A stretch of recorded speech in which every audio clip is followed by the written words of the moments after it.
What's up, everybody? We are live on Facebook. We are live on YouTube. We are in the Divine Sorcerers channel. We are on the Academy of Sorcery Facebook pages and YouTube. Hello, everybody. Hello, and happy New Year's Eve. And a very happy birthday to our Daniel B., who is over that direction on the camera.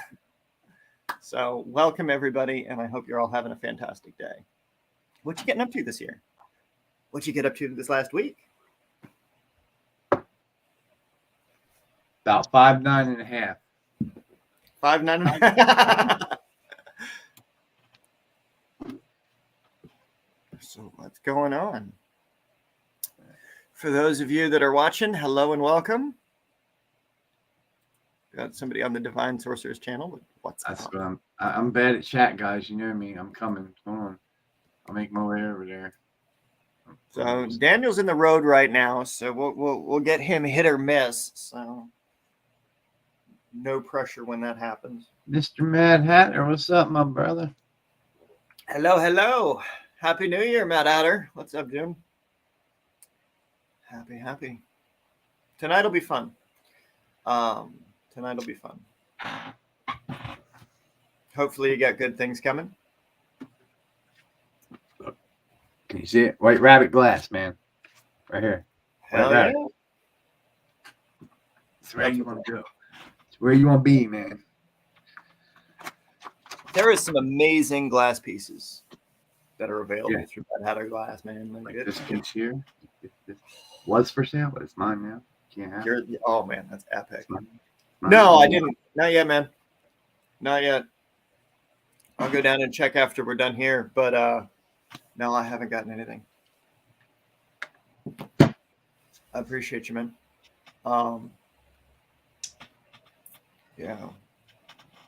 Yeah, it's an interesting day. Interesting week.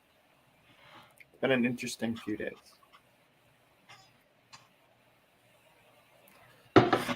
What you got coming up that's fun? Anybody? Who's talking? Oh, I thought you were talking to Mad Hatter. Could be. We got Witchcraft Radio coming up tomorrow. Yeah, we do. Yes, we do. What time are we going to start that? What time you want to start it? Oh, I don't know. We're going to do an all-day stream, right?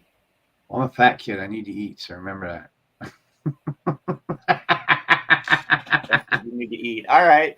So do you want to do the same time tomorrow for the Witch Radio then? So 11 a.m.? Yeah, that's fine. We can stay from 11 a.m. to whenever. I guess the end of the night if you want. Sure. Don't matter. Yeah, it'll be interesting. I'll set up a camera so I can walk around and like shuffle books around and make piles of things. So that sounds too fun. Right? I'm jelly. Yeah, whoever's gonna go over to the Goodwill over here is gonna hit pay dirt if they're looking for magic books and alchemy.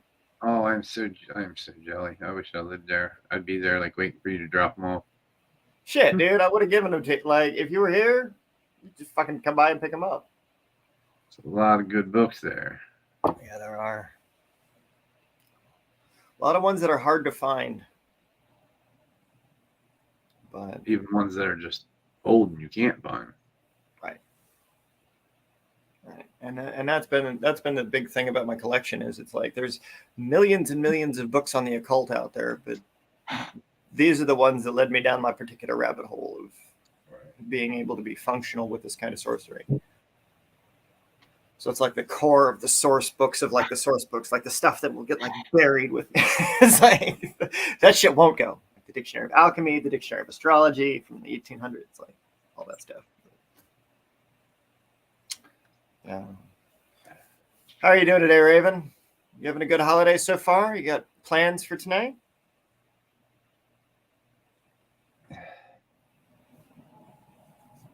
Let's see.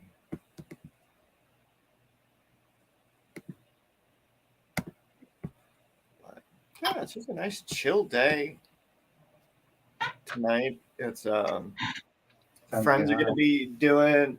So we're doing a little impromptu. Well, it's not really impromptu. We've been planning it for a little bit. Like there's going to be Phyllis will be on tonight with a Zoom. Mike will be there. Anybody who wants to join from our communities will be there. But it's just, a way to hang out together where it's not streaming. It's not a pressure thing. We can just sit back and chat, get the community together and be like, yay, witchcraft, paganism, whatever it is, however it is, we get to know each other. These are the kinds of fun things that are available. So it'll be fun. I'm down. Yeah, it'll be good. It'll be good. Man, I'm super busy. What was that? I said I have been super busy. Yeah, doing what? Editing Mikey's videos. He started up a game channel. So I was making an intro and all kinds of that. Well, same thing as last week, just more videos. I think forever. That's great. And Daniel, if you're waiting in the wings, you got to have a audio connection or a video connection. It's not gonna. It says that your audio and sound isn't connected. There we go. Welcome back, Mr. Daniel. Sorry, I don't know why it's giving me so many issues. Happy birthday, man. Thank you. It's giving me a ton of like random fucking issues that I'm trying to sort through right now. Bit of a pain. Let me just figure this out. But yeah, great day so far.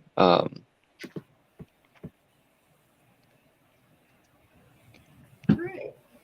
So what you been up to this last week while we have you? All right. Sorry, I'm just figuring out the audio because it's again giving me issues. But last night at 1 a.m. was the hour and night of Saturn, Saturday, 1 a.m. Right. Death of the year and everything, and also of childhood since now I'm a legal adult.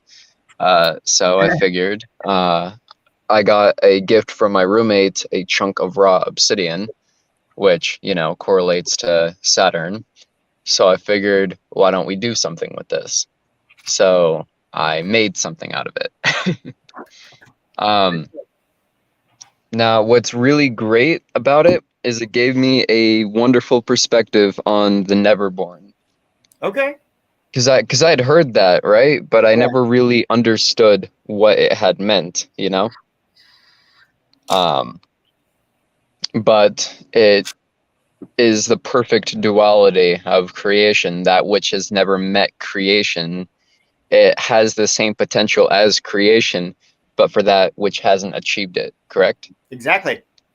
See, upon first hearing that, I had thought that it was calling upon something very specific, like that which died in like pregnancy or something. I didn't even think about or consider the fact of it never making that existence, and what that is fucking great, because then you can merge unexistence and existence temporarily and form that and bring that shit forth, and it allows for the exact same potential without the whole birth of it. So the whole temporary working makes it so much easier, and you can make it permanent, but I imagine. Exactly. Yeah. Very, very lovely stuff. Yeah, man. The Neverborn is the Neverborn, the Abominations, and the Forgotten are three of the things that I've been plunging deep into since the solstice, and trying to reconcile the lost and all of those things. Think about it like when you're fucking around with the Neverborn, right? They never got to be fleshed for whatever reason. Either the technologies aren't available that would allow for their intelligentsia to be incarnate in a way that they could interact with humans or life forms in benevolent or beneficial kinds of ways.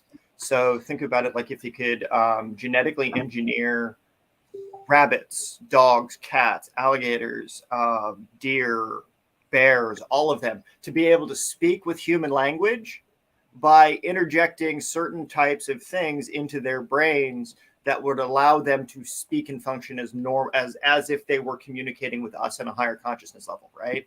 And it's Right. all the entities that never get born because that kind of science is a forbidden thing. So you can call upon any of those intelligences also. Exactly. It's fucking perfect because it's the duality of creation, but still allows for the potential of creation, you know? Like Exactly. because I think about creation, I think about the seeds, the planting, the potential, like just all of the limitless potential with that. And this is the exact same, especially if just in creation, if you don't bring it to fully live and breathe, like as an entity, let's say you're making something, just in that conceptualization, that can be tapped into as well, that which you never gave life to, but conceptualized. Right.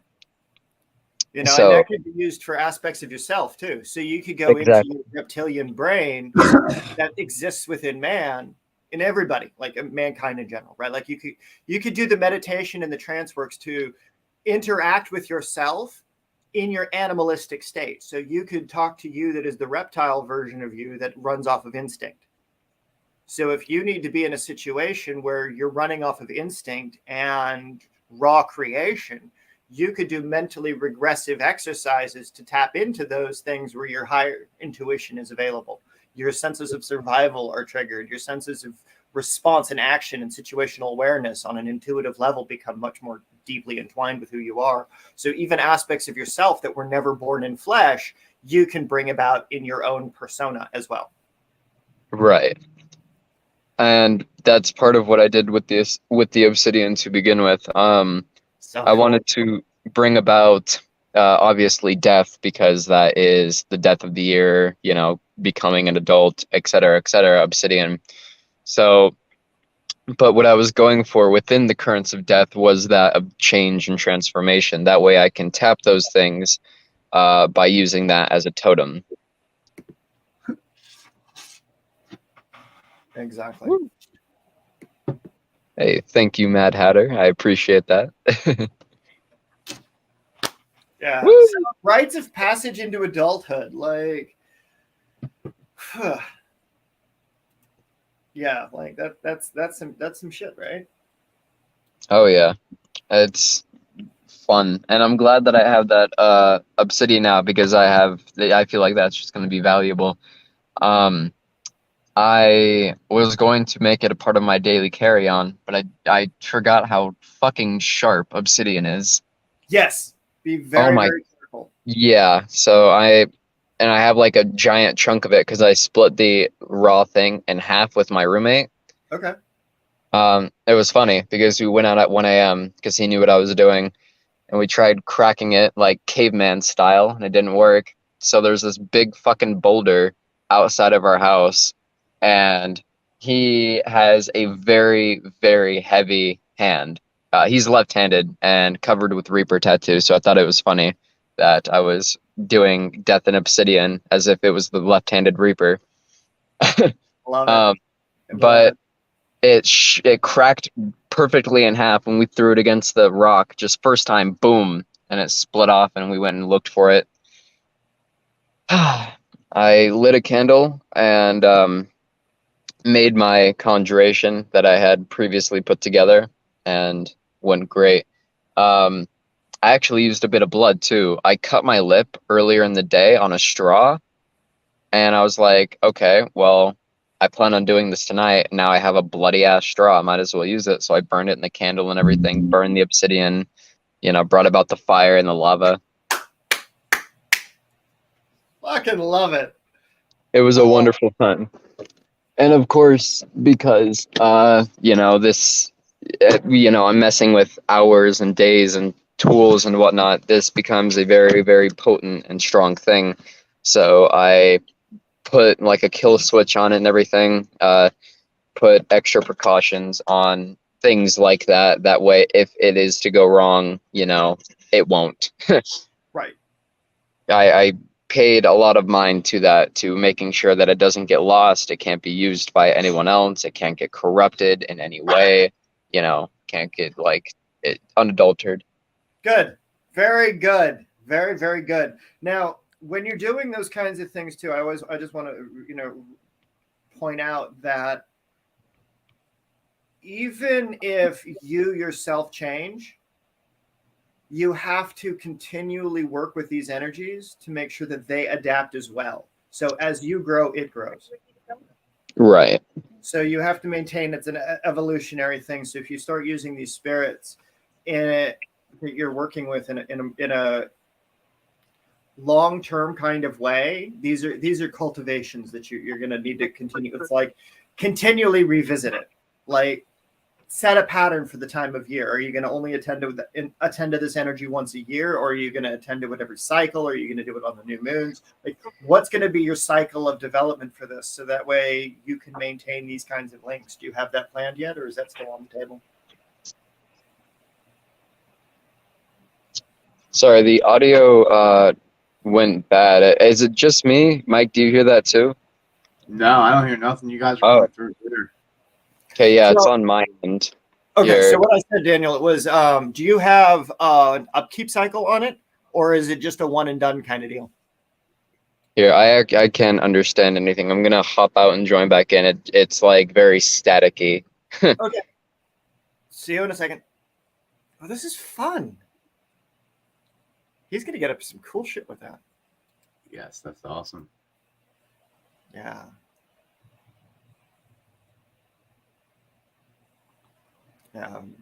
The volcano magics and the creation of pulling up land right up out of the ocean. All right, I think we're all good. All right, so my question for you, can you hear me? Yeah. At first it was very bad and robotic. It sounded like something. Okay. But no, my question was, do you have an upkeep cycle for the thing you created, or is it a one and done kind of deal? I planned on the actual creation being one and done because it was on that select occasion and everything else that was tied into it. But when things start to wear down, I definitely have a maintenance routine that I want to use to help upkeep it. It should last, this is just as a backup, just in case. But to my knowledge, everything should last perfectly fine. I'm going to do divination to make sure to see how long it will last and what kind of maintenance routine I should have to meet the requirements for it, because obviously this is a very unique item. Right. And yeah, I actually planned on cracking the obsidian into multiple pieces, but just two perfect halves. I didn't want to disrupt that. Right. It's really fun because, like, if you're doing geodes and you're splitting geodes, and you've got like the crystal cave inside of each of those, if you give one to your friend or what have you, then you can connect the two of them energetically speaking, because at one point it was whole. So even if you do move away from your friend, you can still energetically keep that link to them if they have half of the thing that you've got. That's very funny. We have a lot of geodes in our house, and we have this one that we were showing to our roommate last night, where it was two halves of the same geode, like in half and bound together, like side by side. It was like a friendship geode. So I know exactly what you're talking about. Very nice. Yeah. And I agree with what you were saying about keeping up with the evolution of it and the energies and the spirits. That's a part of why I love, those forces of change, via death and everything, but just symbolically speaking, the change and transformation, because it allows for the constant evolution to occur without, impeding or halting or anything. Right. And even with your own, because it's as you connected yourself to physical objects and as you connected yourself to the physical world using the rites of transformation and those kinds of things, your consciousness extends outside of your own body, if you will it so. So you become the rock, you become the thing that the rock was made in, you become part of the spirits and the landscape of what was then also. Mm-hmm. So if you can extend yourself through time, right? Like I use these ammonite fossils.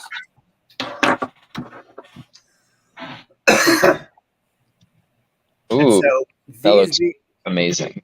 yeah, like these little fuckers being stone, like they've got the crystal pieces on the inside of it, so it's walking down or out through time. Right. And so if you're using the volcanic glass at the time of its formation, and you can tap into cognizant energies of what existed, like if you know where that piece of glass came from, then you know the culture from where it was around, and then you can pull out deeper aspects of it. Right. And I love that. I for some reason forgot that it was like volcanic glass. Like I know that as a fact, but then in the middle of it, I had just remembered, oh, this is hardened lava. This is the fire and Saturn meeting. Let's burn this in the fire that has been mixed with the blood, Yes. It amazing. And damn, I forgot what else I was gonna say. Very, very exciting. I feel like there's, a lot of potential, especially when it starts messing with like the death energies and stuff like that. Even as like something like, of course, it doesn't have to be negative. I feel like people automatically assume that kind of stuff is inherently wrong or evil or negative, I mean, this can cause or prevent transformation and change, things like that.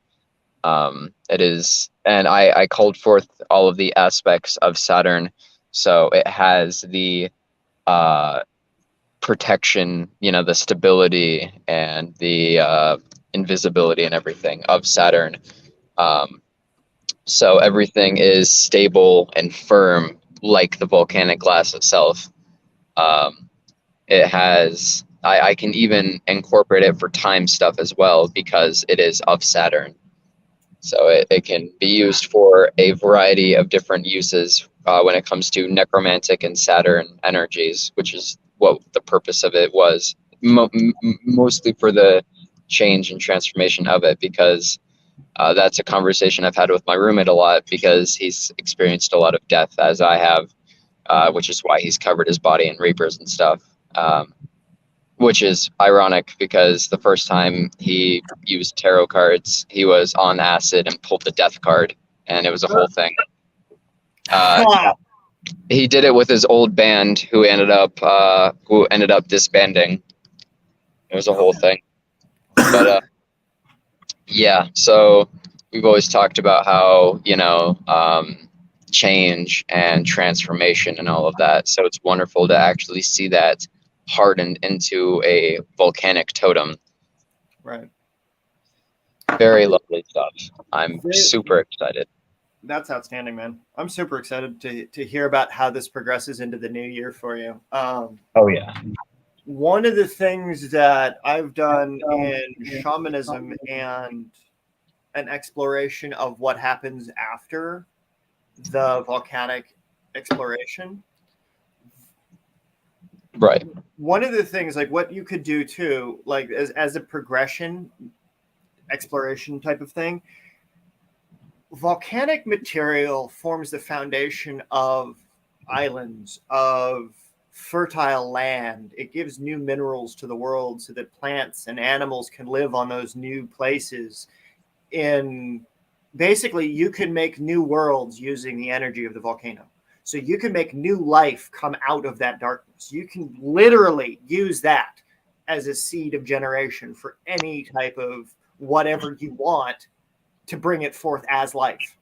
You can Which is, yeah. Never born. Like it's like that is a perfect pathway. Like well done, man. I love that. That ties in perfectly with the Neverborn. It can take what is not created and bring it into creation. It is just like creation, except, rising up from what is not there. Right. It's wonderful how both life and death have the ties of creation within it. Yeah, it really is. It's an outstanding thing. I've got this sphere of gold sheen obsidian that I use every so often. And the thing about the gold sheen obsidian is that it has the volcanic gases inside the glass as well. Oh, that's so cool. So if you ever get a little like an egg-shaped one, or like a gold sheen obsidian or something like that, that's got the formative gases when it was made was also when the earth was being made. So like the original states of the earth and those kinds of things, that if you could figure out a way to incorporate some of those elements in your practices, like if you get beads that are gold sheen obsidian and you make a rosary out of that with the super sevens and stuff, like That is amazing. yeah, you could do some really cool stuff. I mean, exactly, that's perfect, especially because those are raw material. I mean, I guess everything that we see is of raw material that was once, on the earth, of course, but especially something so primal and raw like that, using that to maybe even replicate this world into different circumstance, or, I mean, a more preserved portion, if this one is doomed to die. It allows for those types of things. And whew, I also forgot what I was going to say. Damn. You're good. That's you're on point with that stuff, man. Like you're Very on right point. there on point. Very excited. Creation magic is one of those things where it's scary for a lot of people, because they're like, oh my god, it was never born. What do you mean? Like, oh my god, it's darkness. Oh my god, like, you're doing it the right way, Daniel, and you're using your own experience, you're using your own DNA, you're using your own expression of what you want your life in this thing to be. Yeah, Neverborn is, honestly, it could be theorized as a point in time, because in infinity, which is what we work with, everything that can be born and can't be born will and won't do that. Like, there is infinite potential and possibility in those various aspects. Everything was never born at one point, and everything will be never born at one point, like it's genuinely the cycle of life. Mm-hmm. And there's a very small entirety. window of existence, and if you can maximize that window of existence that you get while you're existing in it, then you create that legacy that allows for that shit to carry forward, in the same way that Crowley did it, in the same way that Austin Spare did it, in the same way that Kenneth Grant did it, in the same way that every mystic in history has ever done it. Exactly. And using this, in the conjuration, I called this the key of immortality, or the antithesis of it. That's how I described it. It is the change and constant preventing and causing, the never born and creation, death and whatnot, causing and preventing. It is preventing death in its immortalic aspects, preserving, and it is causing in the antithesis of that immortality. It is perfect duality. Interesting. Mike, you got anything to say on that? No, he's correct. Yeah. He's very correct. I'm just sitting here like, go ahead, Daniel. Fucking get it, man. Like, well done, bro. I'm glad. I was hoping that analogy worked well. For a second, I was like, uh-oh, did I use the wrong words? No, not even a little bit. Like, that was fucking perfect. God, I'm Everything glad. is created darkness. 100%. Everything that is, can be, and will be, won't be. It's literally vice versa. Yeah. It's like a plant, A plant comes out and it's gorgeous, right? It first started in the dark, in the ground, right? Everything starts from the dark. Oh, God, yeah. In life itself. This is wonderful. This is also an opportunity. Of course, I this is just me theorizing about the potential of it. I don't really have the intention to do it, because I never had a use for it in the first place, which is why I never did it. But I talked before about, using the animalistic things to bring new life into worlds. Let's say filtering up. I think I used the analogy of hellhounds into filtering them in by the birth of new dogs. Yeah. I remember that, but I never went through with it or anything. I didn't have a purpose for it, but they are never born, So this is just like that. It can temporarily incarnate as the existence and inexistence merge for that specific working. So I thought it was funny how even without bringing it in, it can be in. It can be brought forth whichever way. Both ways are possible. It is the perfect fucking duality, and I love it. Necromancy is really fun, bro. Oh yeah. That's why I It is. tied all of that into the obsidian. Saturn and necromantic and all of the aspects. Yeah, that's one of those things where I've kept an obsidian sphere on me or around me or like traveling with me my entire life. Like as soon as I found an obsidian sphere that was like pocket size, like I fucking kept that shit. Like I still have it. Like it's traveling with me when I relocate again. So like as things change over here, I'm going to be using that. I'm going to be diving deep back into my roots of like, okay, well, let's bring out like the light from darkness. Let's bring out the fucking street magician again. So it's gonna be some shit, man. Like, I love constant improvement and progress. I mean, I couldn't imagine doing this shit. You know, I'm still not even a full year in the academy yet. I have like another month. Yeah. And here we are. I mean, God, it's wild. And I expect this obsidian to be much more potent than it generally would be. I mean, Jesus. So I don't think he has anything to do with it. No. This is all you, buddy. This is you tapping the divine and the gates and the pathways. Does your obsidian piece have a reflective surface that will reflect light back upon another surface? Oh shit, that's what I was gonna bring up. God, I forgot what I was gonna say at one point. I don't know if it was there before, but it was there after. There was a red streak, I think two, just perfectly across in the obsidian after I did my thing. So I don't remember if it was there before. Probably it wasn't there before. My girlfriend is shaking her head because she saw the obsidian, of course, before me. It was just a hunk of raw obsidian, and it's on the outside, which there wouldn't be a red streak on there. So after I conjured that stuff for and turned it into the scythe of Saturn, and with its razor sharp edge, it formed a streak, almost like a ring. Kind of looks like a scythe, just that's red and deep and gorgeous. That's fun. So maybe I did that. Hey, there was a lady once who was trying to keep a friend in high school of mine from attacking another person with a rock. She grabbed the piece of asphalt, which was bigger than her hand was wide, and then she threw it into a field of grass between the trees that we did ritual magic in. Like it was a 5-point pentagram of big old pine trees. And we went back to go find the rock later, and the only thing that was there was an orange. Wow. Huh. So we took it over to the creek to figure out what the fuck was wrong with it, right? So we cut it in half. We tasted it. It tasted like dirt on the inside of it, even after we washed it off. Half of it floated. The other half sank like a rock. And with the splash of... Oh, wow. Yeah. It was goofy. Right. Damn. I wonder where the transfiguration occurred, like what had occurred.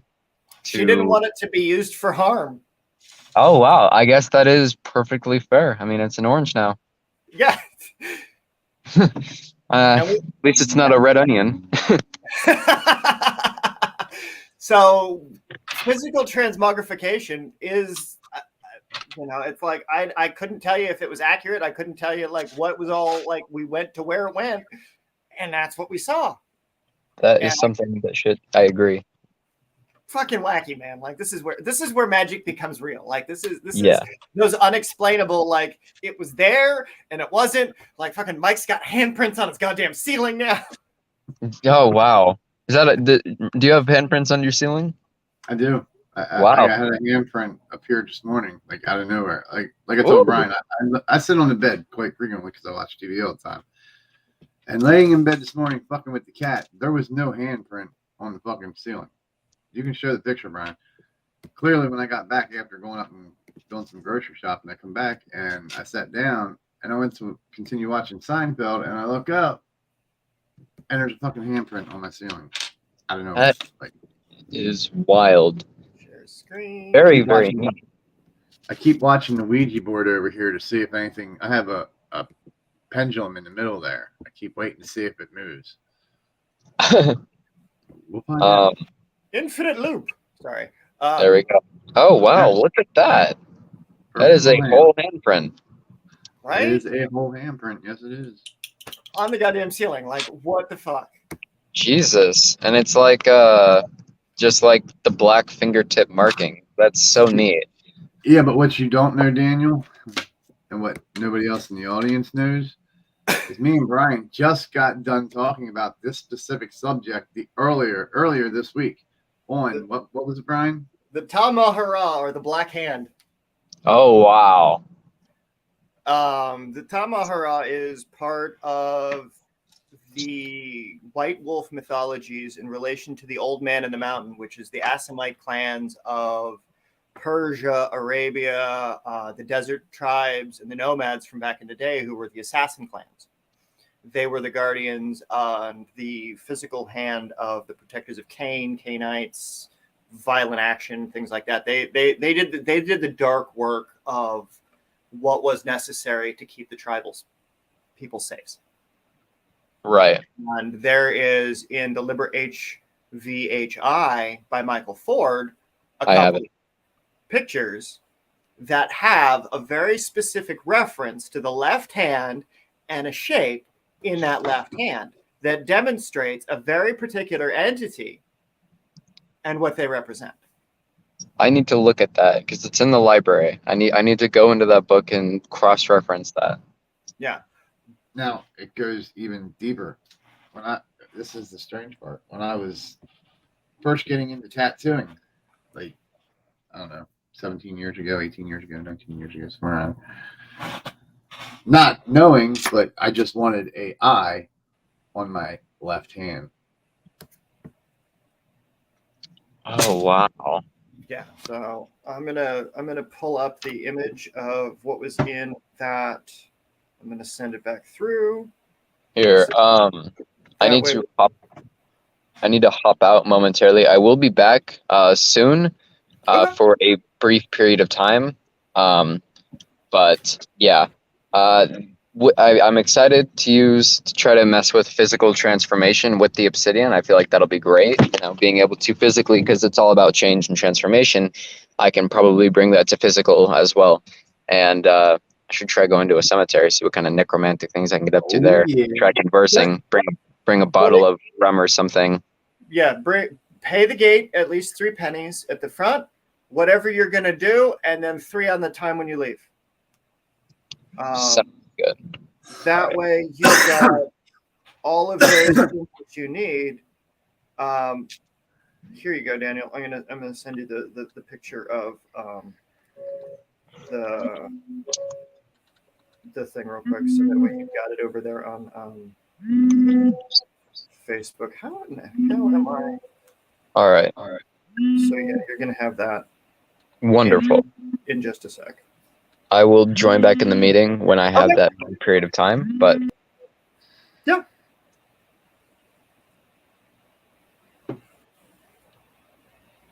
So that'll be cool.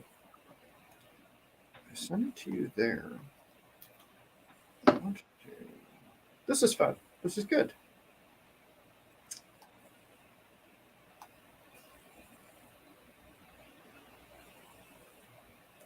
Let's see.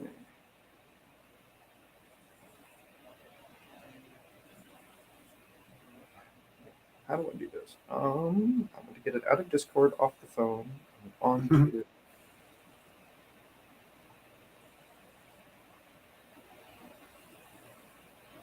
I found the way I'm going to do it.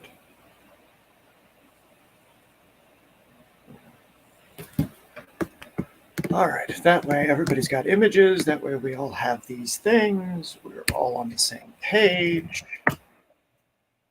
Getting everybody on the same page. But yeah, it's fun. So hopefully, what's up, Alex? How you doing, man? Happy New Year's Eve. How's the tribe and kids?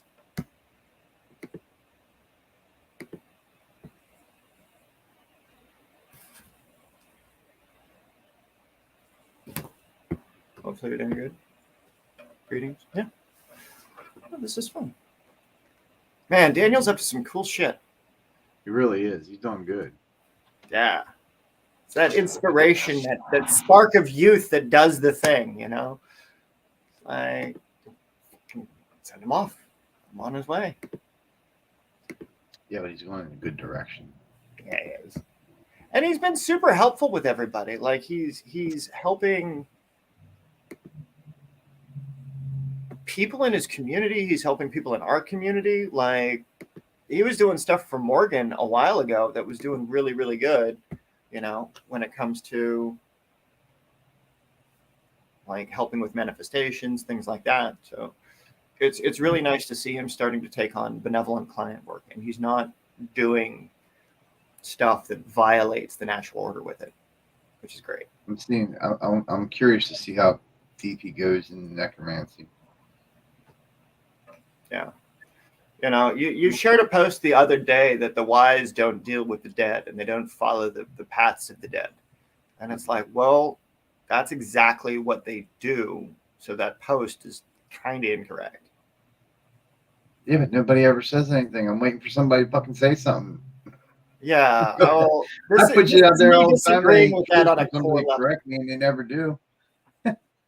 Yeah, like this is like oh, I don't know if I feel like that. Like because what you've gone through, what is also being taught to kids through Netflix cartoons is the same stuff I've taught you and Daniel and whoever else how to do for reals. Like you want to connect with the dragons of the first world, you want to be able to connect with the fae, the different natural forces. You want to be able to see them like I see the spirits in the trees. Like it looks like a goddamn dinosaur. All right. I'm not going to judge. I'm not going to judge. True sight, you have to be a little weird and a little broken. Like you have to be open-minded. That's a good word. Open-minded. Think outside the box. Yeah. Oh man, it's not going to let me send it. Only once you see outside the box can you open your true potential. Right. Yeah, and that becomes where what we do and how we do gets wacky. Because we have to make this stuff not seem like it's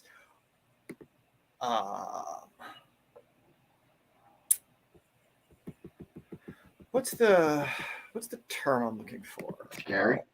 Yeah, scary, evil. We're not violating the natural order of what would be the heaven. You know, it's like we're not the evil witches everyone is thinking we are. If anything, we're doing the work of the church, which it should have been doing in the first place for the last 2,000 years. Trying to bring the community together, give them a place to talk about their darkness, give them a place to be able to interact with the spirits of the dead, create rituals of interaction with the heavens. Like, that's what the church should be doing. Wait for them to do shadow work so they can get their inner you know. All that shit needs to be done. That's like crown. That's like fucking root chakra right there. Yeah, it is. Yeah, it is. But you know, it's like they think I'm nuts, or like they, you know, try to steal various aspects of the work, or they say that, you know, it's like there's no future in what it is that we're doing because of various, you know, things. And I disagree.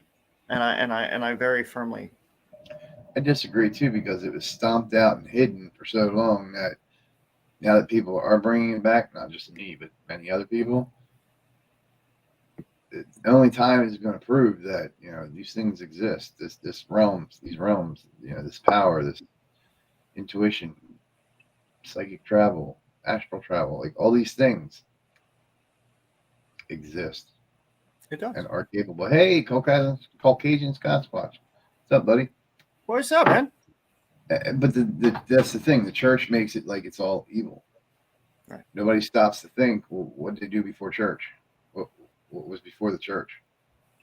Kings and queens went and seen who? Seers and prophets. There's prophets in your Bible. Like, Yeah. did God love them any less? They were prophets.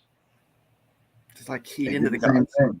So how you gonna tell me your God ain't gonna love me when King Solomon did the same things I'm doing? Like, come on now, that's bigotry or hypocritism, whatever you want to call it. Hypocrisy. Yeah. Yeah, like, and it wasn't even King Solomon. It was Moses. You got Enoch, like all of them. It wasn't just the line of Cain. Right. The thing about the kings, though, is the kings are supposed to oversee territorial boundaries. They're supposed to see business relationships to make sure that nobody's, human trafficking, doing things that are disruptive to society, that are doing deteriorations and stuff like that within, like, the social strata of what is to be peaceful. The Right. individual is responsible for doing the same thing the king is doing, but as it relates to their business, their family, and their friends. Like, everybody has that responsibility of kingship, of their dominion.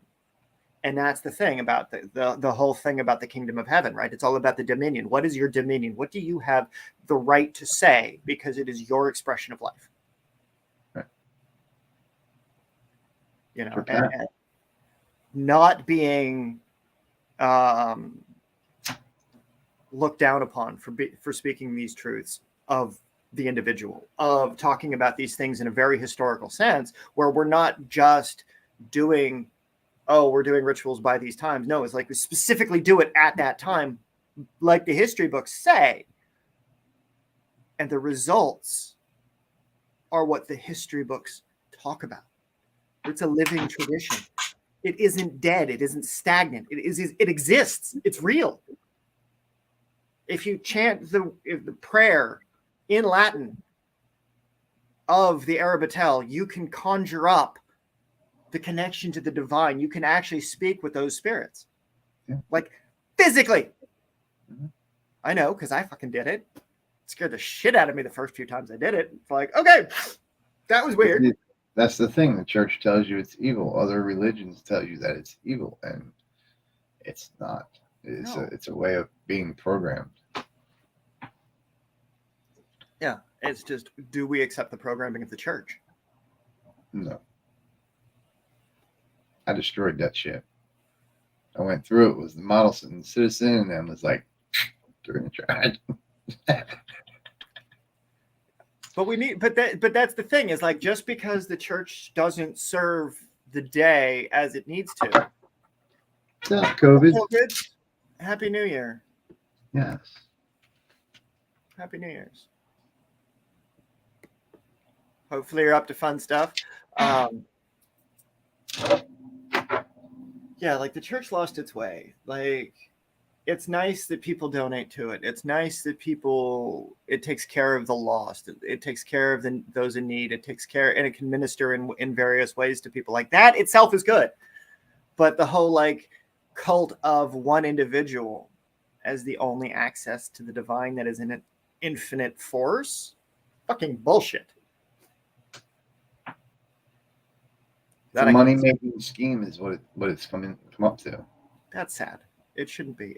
That's where you go to share in life, is those of your faith. Like, faith is free.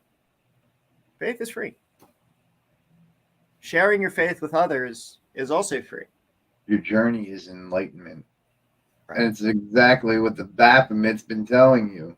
That's why there's a little fire on his head. Enlightenment, empowerment. Like, come on, guys. Like, oh my God, it's fucking evil. No, it's not. Hail the Baphomet. You know, yeah. Like, it represents everything that we are: the duality, the man, the male, the female, the sun, the moon. Like, you know what I mean? Like, raise the Baphomet. Yeah. You know, the union between man and animal, nature and man and woman, light and man, light and animal, light and nature. Like, that's the union of what the Baphomet should be. That's what it is. But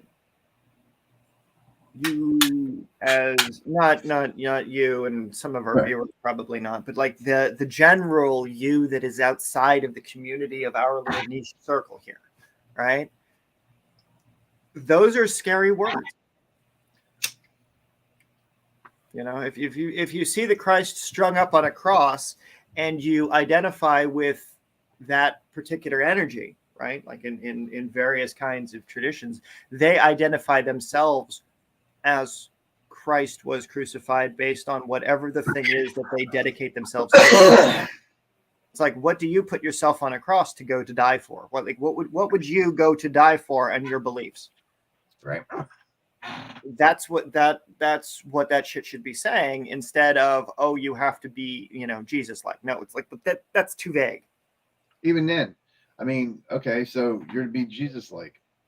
Do you hate your mother and father? Because Jesus tells you that you must hate your mother and father. Like, you know what I mean, to be a part of his people. Right. You know what I mean? Like, that ain't cool. No. It's a sell everything you own. Like, you know what I mean? Like, come on now. Like, how many people out there that follow that book, that believe in that religion, that believe this God, are hating your mother and your father, are selling everything you own to be like Jesus? Like that's what the book says. How many of you are doing it? None of yous are doing it. Well, you got thrown into that cycle, brother. You don't count. You got picked up and whirled right into that motherfucker, bud. Yeah, I get to go through this shit again. Yay for the divine path, those motherfuckers. I tell you what, like, no, it's the great shedding of all it is, right? Is like, I'm getting rid of the books, I'm getting rid of the herbs, I'm starting over again. It's like I'm a street kid again with nothing, and it'll just be wits and my friends and the nice people that I meet along the way. And everything you've learned up till now. If I can remember it, yes. That's why you have notes. Everybody should. This is why the notes are copious. Keep your notes. Definitely. Yeah, man. Like the spirits are gonna make me put my money where my mouth is yet again. One thing I have found on this walk: if you're going to talk something, you best be ready to walk it out. Because the moment you say I can do this, they're gonna make you do it. Oh yeah. It's like some kind of thing they got, man. Like your enjoyment for me. Go ahead and do it.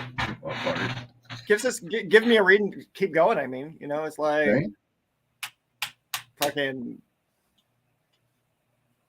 fuck, man. Like, so you've got all of the material that is used for setting up the academy. Well, I set up the academy by teaching you and Daniel and whoever else videos that are on the website, right? Well, now that I'm not going to have all the books and the resources and stuff to do that, it's like, well, that time is now past. Whoever wasn't a part of our community this last year, whoever didn't pay for whatever it was, they lost out. That will no longer be how the academy walks itself out. It will no longer be the charitable aspects of magic in that respect, because that stuff is gone and going. Books, herbs, all the stuff that needs to go back into nature, back into circulation, because the way that it was being presented here in San Diego, the way that these things, it's like, this is, well, it did its thing. I did what I needed to with it on the 21st. Right. It's with the solstice, with looking into the abyss, with looking into those dark roads and looking at the neverborn, like mourning them that will never be, or that have fallen, or that are lost. It's like, those are friends that I'll never meet again. Those are people that I'll never get to hug again. Those are people. It's like, it's a sad time. And for those that are all about the light and the toxic positivity, and they don't understand that the holiday season are also to give place to those people that couldn't join you for that season. It's like, yeah, we're about to step into a new year. Yeah, we have a bunch of physical issues between what you're going through, what Daniel's going through, what I'm going through, but everybody's got physical situations, and everybody's journey is different.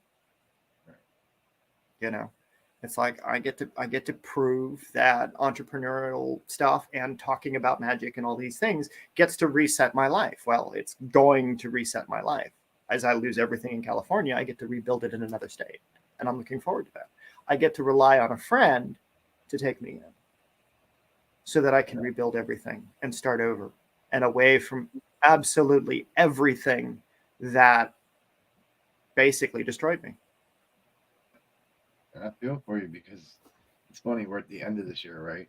Yeah. Reverse the shoes. On the beginning of this year, I was going through it. I lost everything. Like I was fucking like, you see how that works? Like, oh yeah, like, you know, the last time I did the rite of transformation for me, the first time I did it, same thing happened. Mm-hmm. I hit the street. I needed to rely on friends. I needed to rely on my wits. I got abandoned at a fucking hostel in Colorado. And I ended up having to do porn in order to stay homeless off the streets in the wintertime until I could get a job slinging burgers at a fast food joint.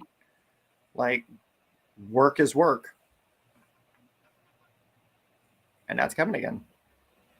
Luckily, it's not. I don't have to, flesh pedal and whatnot. But they did it back in the ancient days. They did. They did do it back in the ancient days. And if anybody is watching has an OnlyFans, like, you do it now too. Like, that's what I told. Who was it? It was Trevor or one of them a while back.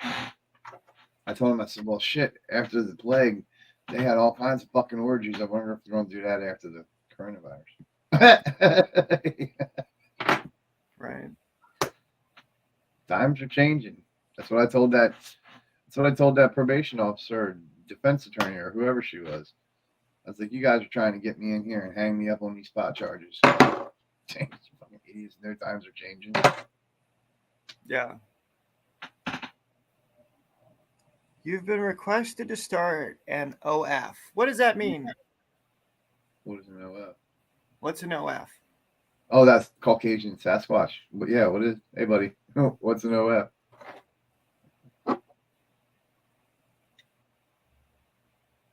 A hair fet?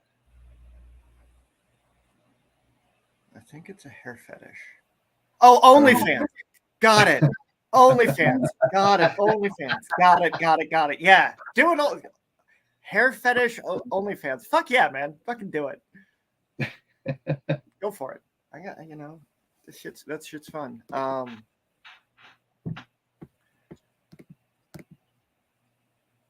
Sorry.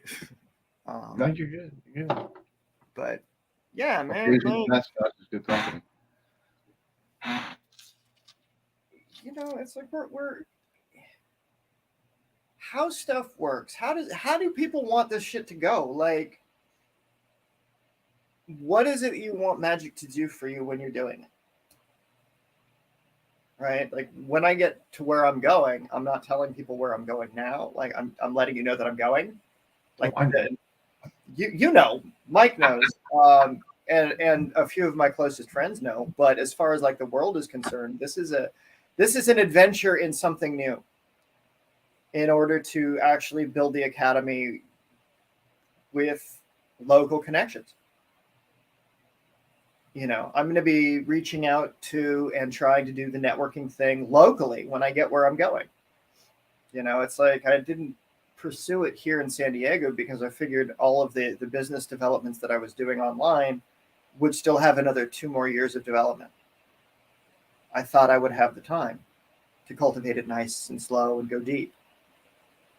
Well, apparently the spirits don't agree. They're like, no, motherfucker, get going. Different plans, man. And this is where we serve the spirits, and they're like, move. I'm like, okay, where to? He's like, here's a friend. Okay. Yeah. So your situations are fluid. And this is where mystics become absolutely unreliable, is because we're led by things that man can't control. And that becomes very, very difficult to work with. It's like I wanted to drive my happy ass out to go to Phoenix. I was about to leave at 1 a.m. so I could get there on time in order to go do the speak off. right? Well, that was the day of your exorcism. If I had gone, we wouldn't have been able to prep for that. Right, I remember that. So, you know, it's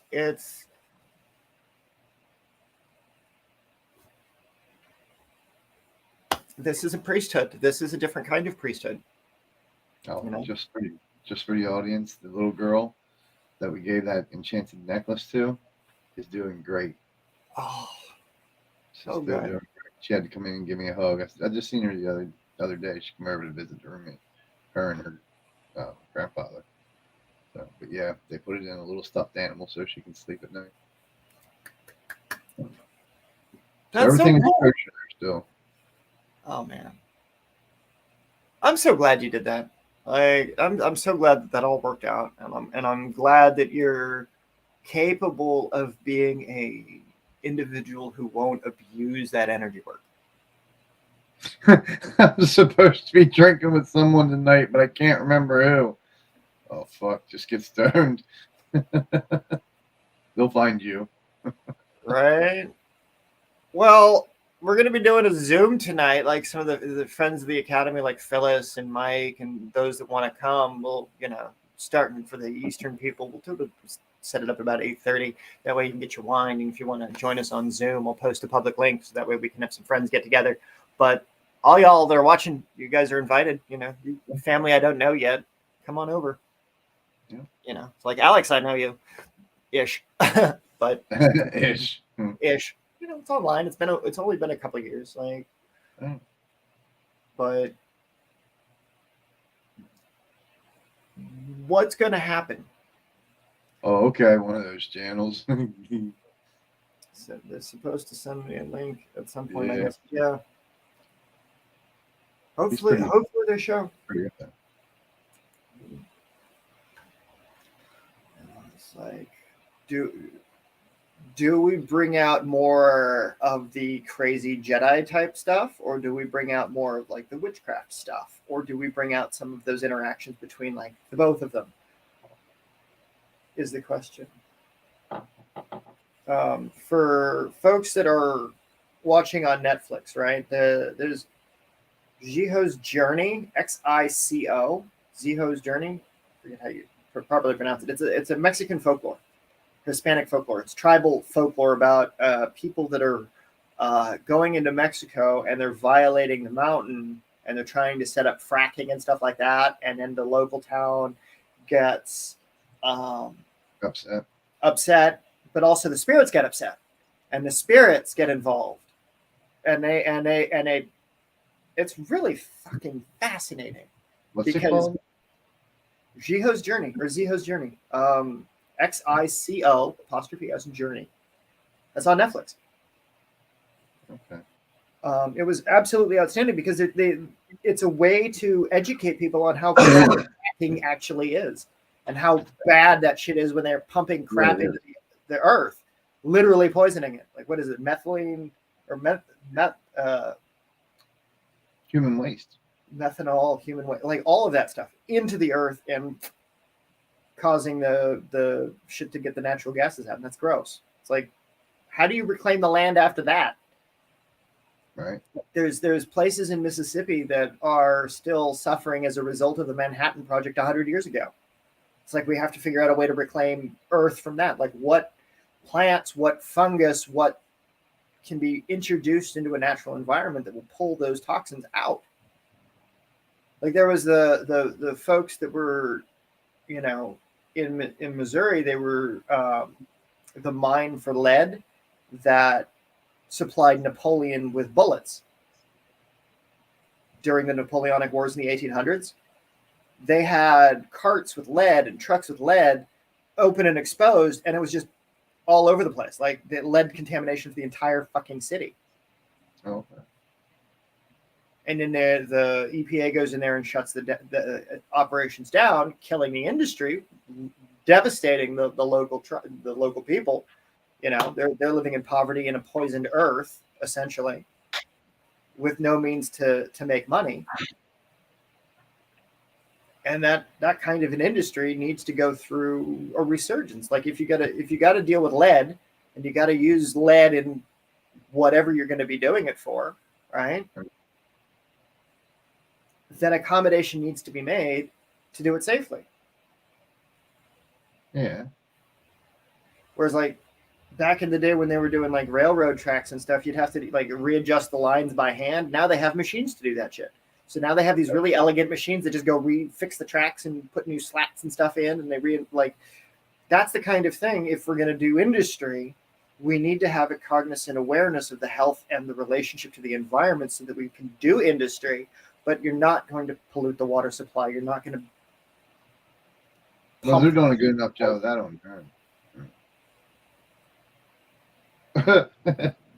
That's the industries that people are competing in. That's the life that people are developing for themselves. Is like, okay, well, are you in an industry that's circular, that doesn't have any waste that affects the negatives of the environment?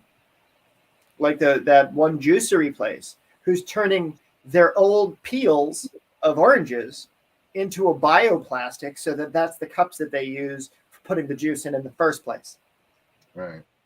Like, hello, Crafty Cat. Cool.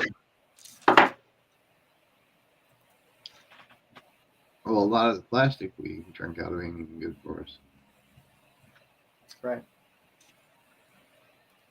So, like with the Asian cultures, they're switching back into the palm fronds or like the bamboo leaves or the things to make baskets and whatnot out of the grocery. Like that's a great idea. Happy Hey, New Year. Crafty Cat. Happy New Year. I mean, you're still dealing with the outcome of Fukushima from many years ago. Yeah. You know, fucking radioactive, fucking everything in the goddamn ocean. Right. Like that was a fucking disaster. Pine needles weaving. Ooh. Okay. Very cool. What are you making out of pine needles? Fun stuff. Speaking of needles, where can I get some U needles? Where can you get U needles? Like say if I needed a couple of U needles. Interesting. You can get Etsy. Cemeteries are a popular place for growing U because they're evergreen. Okay. And they're usually snow resistant. Okay. They'll have little red berries on them right around late seasons, I believe. And you can actually like cook them down and like Crafty Cat said you can make sage sticks with them too. U needles? No, regular pine needles, not U needles. You don't want to use no. Don't Don't burn. Don't consume. do that. Don't No. do anything with you, people. Like no. That's not recommended. no, you to touch even a fresh plant of you risk heart failure because of the sap and the toxins that are in there. So if you're going to be working with it, be fucking careful. But they do grow in cemeteries generally, or they'll grow in forests. Pine, cedar, and juniper. She makes her sage. Oh yeah, that's outstanding. That's a seining bundle. That's fucking epic. So in tribal culture, smudging is a specific ceremony that the native folks use, whereas seining is the Western European version, where you're using cedar, you're using juniper, you're using pine, you're using those kinds of things to clear out the area, and that shit runs it off better than white sage. Like white sage impregnates an area and causes manifestation of spirits. That shit runs it off. So fucking epic, Crafty, like beautiful. Also, it doesn't run up any appropriation for people that are like, no, smudging is a specific ceremony. It's like, it is. She lives in the pines. Pine is softer. Pine is softer. There's a bunch of pine around here. White pine is awesome. Yeah, white pine is awesome. Yeah, boy, sage behind me. But that's outstanding, Crafty.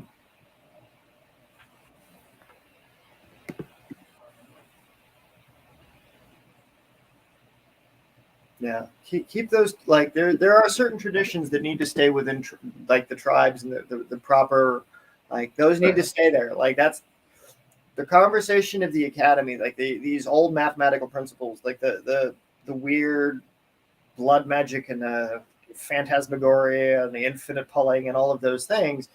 That's not tribal. That's stuff everybody should be able to use, so that they, when they do approach the work of the tribes, then they can incorporate deeper principles. Speaking on that, just out of curiosity, do we talk about blood magic on Witchcraft Radio? I was wondering about that. Like, up to you. What do you think? I don't know. I mean, is that a taboo subject? All I'm gonna say is I've done it. It's cool. 6 Nations, 2 Row Brothers. I am Yorkshire 2. Wilson First 2. I love the forest. I need to get back out there. That's neat. You'll be in the forest soon. Yeah, well, it'll be great. Where you're going, you'll be getting out of the dry, dusty ass desert and into the, at least, well, suburbs. Yeah, but it's within 10-20 minutes of forest preserves. You go into the forest, don't get lost. Why? Like what happened to Brian? I don't know. He got drawn off by a bear and then for he ain't seen him in a few weeks. Shit happens. You know, they wild magic does a thing. Like there's an interesting occurrence with the particular path of wild magic I'm choosing, or that's been chosen. That it's not a path that people can follow because it doesn't have one.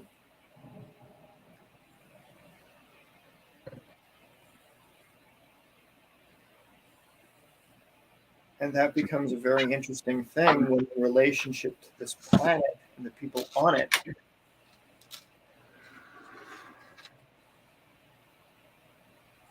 it's like being a guest in somebody else's house.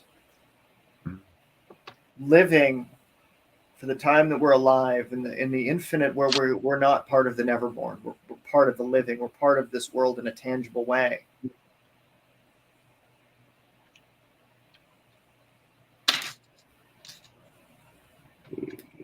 Collected stones. Yeah, I've collected stones. I also have friends that collect. I got a buddy that went to the top of Mount Baldy over in Colorado, and he brought me a stone off the summit.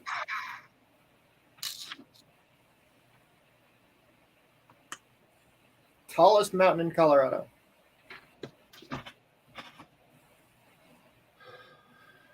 Really cool stuff. You want to like connect to the mountain, like that's a great way to do it.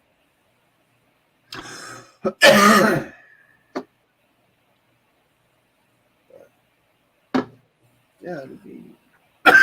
Damn them dabs kill me. Boy. Yeah. There's a spot in the field out back out here where I bury monastery dirt, dirt from a bunch of different ritual spaces that I've collected across the years out there. That I think I'm going to go take a jar and pick up and carry with again, so that it just keeps growing. Get off the bed. So that it's like it's forever. It's like it's making sacred space out of nature, but just taking it with and continuing that like reinvestment of nature. Cats are ass. Oh no, that's not good. It'll be fun. Next batch. Fortune all the time. Well, didn't you know you're supposed to like worship the cat? Like it's got its. No. Don't you love the Egyptians? Like Don't you worship the half animal, half human gods? Like Bast is a thing. That's not how it goes. I mean, like, obedience, child.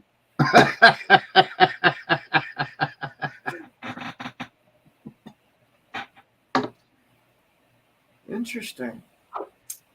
So why is lavender no good for you, Sasquatch? Are you one of the folks that has allergies to it?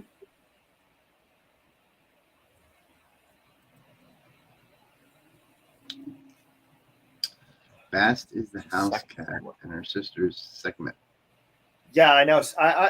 There was a priestess in Georgia once who was the gal that was a priestess of Sekhmet, and she wanted to learn how to do hand-to-hand sparring, or at least how to like actually fight somebody if she had to. So she and I would spar in the backyard or out in the field or wherever it was after a few drinks. It's like, all right, let's fucking do this, so that she could practice fighting. Anyway, she was mounted with Sekhmet, so she brought down Sekhmet into her while she and I were physical hand-to-hand combat, right? So she cracks me really good, makes me bleed. I get her, she bleeds, she tastes her own blood because that's what that was the thing. And then she loses control over the possession, so she goes into full like rage. Like it was just fucking nuts. Like that was an exorcism, like right on the spot. Like no banish. We drank and we didn't do that again. She got a little overwhelmed by her interactions with Sekhmet. It's like Sekhmet's the shit. So, fighting under divine possession is an interesting experience. You're the one picking on me.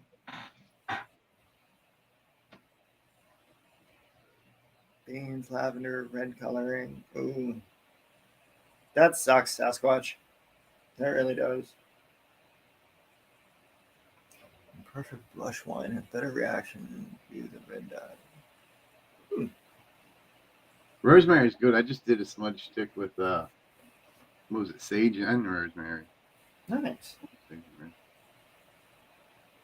Yeah, I'm a beer guy these days, Crafty. Beer is the better one. Red wine. I don't know. I'll stick to my Crown Royal. Yeah. I'm a faithful Canadian whiskey guy. Interesting choice. Yeah. Interesting choice. I don't know. There's just I love fucking Crown Royal. Crown? Sweet. I haven't had just regular Crown in years, man. It's just rum ain't bad. rum I drink too fast, so I stay away from it. Yeah, rum. Rum's a good one. Your mommy Belle says to stop picking on you. You're the one picking on me. So that's a comment about the DNA speaking. The Crafty Cat was talking about that Mike and I have been getting into a little bit more is the DNA repair, the 432 hertz meditations and the different kinds of like how do you do these types of things. Oh, yeah. We were just talking about that the other day. Yeah, we were. So it's neat how it comes back to the DNA. So if we're going to be talking about DNA repair, then why the fuck shouldn't we be talking about blood magic on the Witch Radio? Yeah, but it was a long drawn out conversation how we got to the DNA. Like there was stages. Well, we're going to do a marathon tomorrow, so we can just lay it the fuck out and be like, all right, Witch Radio is starting off with, we understand this. We are going to move forward from this point. Who wants to join us on that? Oh, good. Or like, what do you want Witch Radio to become? Like, what is it you desire that to be? It was your dream, your vision. I want to help how I can in the background. Like, what? I just want other magical motherfuckers to like make themselves known. And if this is a way to do it, let's get out there and do it. Like, you can help your communities. You can help if you're that magical and that, you know what I mean, you're in tune, in synchronicity with these forces, and you can do this, that you should be a benefactor to your community, just like they were back then. I'm talking sorcerers, mages, wizards of our time. No. I agree. That's over the period. So, okay. One of the things that Mike and I were talking about yesterday, so there were a couple of days ago, was the Liber HIVI, or basically it's the backwards book of the Yahweh, but it's the Avestian Persian magics. It's where the Yaddus becomes the living embodiment of Ahriman or Azidahaka, or one of the children of the darker aspects of creation, right? Not the children of light, but the children of the darkness. Blending the two of them as a human, as what Mike did with his hand thing, which I actually found the image of, so I can actually share that with us. So here is, let's do the screen share. Let's do the screen share for a second. Jinn. Yeah, exactly. But not all jinn were benevolent. Not all. This is why, like the Sufis and having friends that are connected to sheiks and part of the kingship lines that have the rights to summon the jinn, there are people that do that. So if you want it done, it can be done, but it needs to be done in a very particular kind of way. There it is. But this is it won't let me go deeper, but it's the second created diva, which is the evil mind of the antinomian thought, Akoman, and is said to be vile thoughts which against the religious or herd-minded thought of the day. Akoman counteracts what is it? Vohuman, which is the good mind. And interestingly enough, this angel presides over cattle and the herd. Akoman would thus rightly preside over the wolf, the predatory mind, and utilize independent thought, believe nothing, and test always. And think before you act, and never allow kindness to lower your defenses to those untested around you. So, like, that's pretty much what you're up to there. That's yeah. But energy. But see, that's the thing. Is like there's energy from the West. There's all sorts of different things, and some are malevolent. Yeah, absolutely. But there's some are. Hey, Lone Wolf and Munistera, how's it going, man? Harold, I hope you're having a happy new year. Congratulations on all your successes, man. Getting your TV show up and out of the way, like fucking epic. Hence keeping good faith always. Yeah, well, it's like, what is the good faith? Like, what is good works? Is it helping other people come to this information? Is it helping people, like, get this information so that they're functional with it? Like, what is the good work that you're talking about outside of the determination of faith? Because if you listen to, like, things like the Quran, they're okay with holy war. They're okay with hating everything if you follow the various peoples. Like, none of that is acceptable. If you're really doing the good work, that's not what should be going on. Like, it's nuts. I appreciate you dropping by, bro. Like, that's epic. That's epic. Tomorrow we're doing Witch Radio, so if you want to help us get that started off, come talk, get some shares going on what you're up to with your own channel, and we can maybe get some collaboration going back between us. That would be epic. Because you're really connected into the pagan music scene. So it would be really cool to see what would be out of the pagan music scene. If they wanted to talk more about the magic than the music, they could talk about the music that they're going to do on your channel. Like, we could do some really cool stuff together if you'd be down for doing that. But if anybody wants to, it's like, come on up, have a chat, share what you're up to. We're wrapping up the new year here at the Academy. So come on, join. Be part of something that is not just talking heads. Hence, keeping good faith always. Well, when you look at the word faith, faith is belief. So, that's the key core of one's magic is belief. Belief, intent, manifestation. That's been the fight between me and friends over the years, is like, I don't believe that it needs to be faith, or my feelings are that this stuff is so factual, I don't have to have empty belief. Yeah. It's fact. Faith is fact. Yeah. So I don't know. It's a weird. I don't. Angels. I don't doubt it. Like things that I've done according to the right times or the right mixtures or the right point. No, things happen. that shift in the divide happened, and I mean, when I have three different sets of cards tell me three different sets of cards tell me the same thing. No, it's Yep.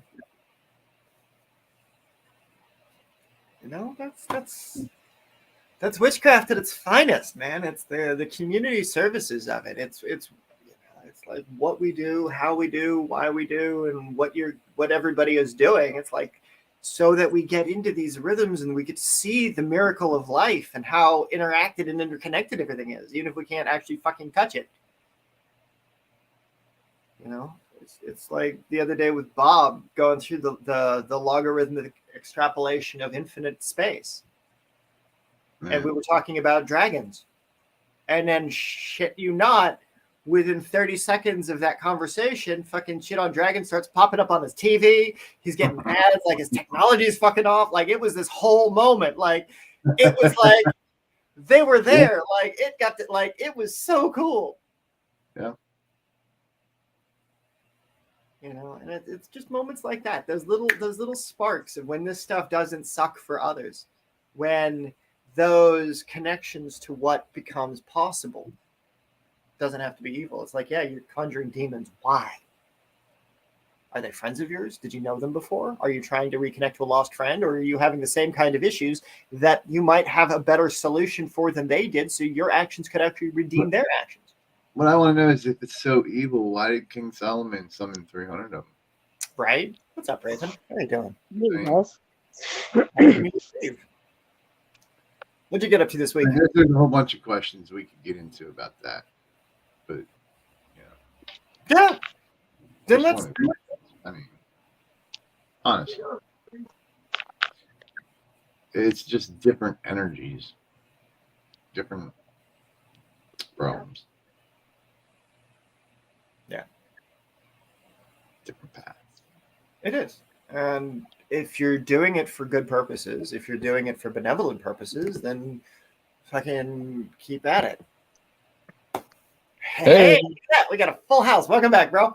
Woo! I don't know how long I'll be here. I'm just honestly waiting in the car while they're shopping. But I figured I'd conclude from earlier. Yeah. So how's everything going? Woo! Okay. Whew, okay. Well, it's been exciting today.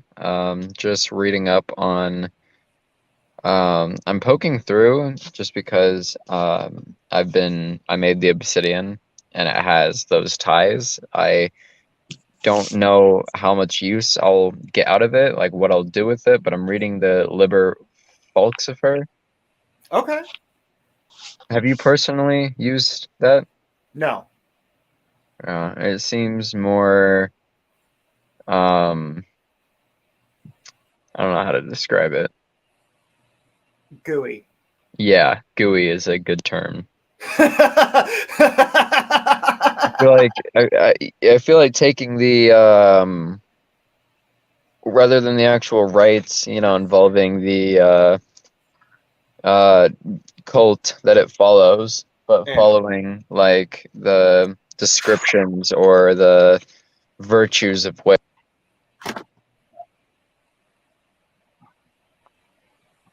You fell in. Hello?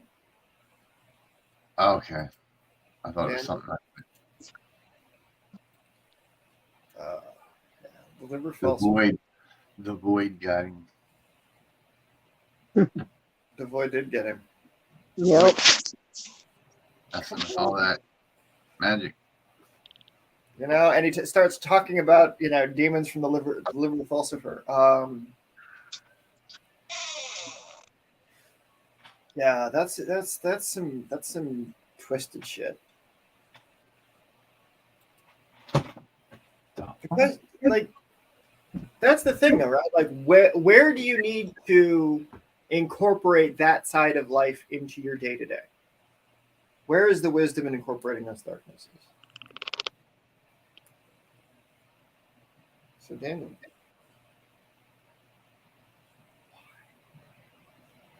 why use that magic? What are you going to do with it?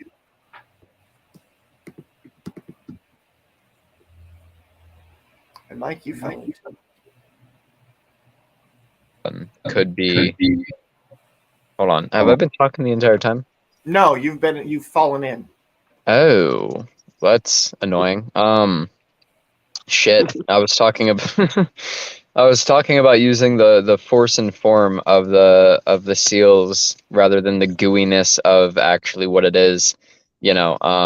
But using it in day to day, I guess in exorcism work or anything like that. Or at least just the virtue of the change itself. And now I have to hop out. But thank you for the lovely meeting. I hope you guys have a wonderful day. Cool. Thank you, man. Goodbye. Stay safe. Thanks for joining us. What's up, Trevor? I see you lurking in the shadows over there, my friend. Click the button. Join us. Come say hi. Spend a few minutes. Come.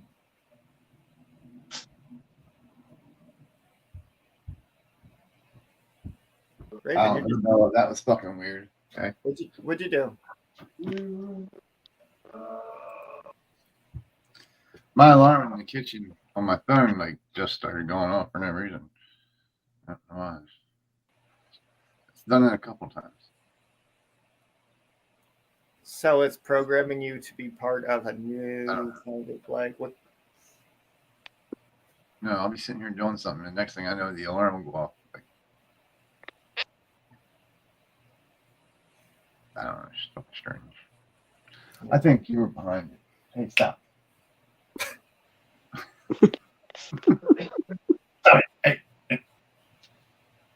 Blaming the cat for your spiritual woes, man. Like, That cat torments me. She does. All she wants is like. She picks on me all the time. Nobody believes me. She does. She picks on me.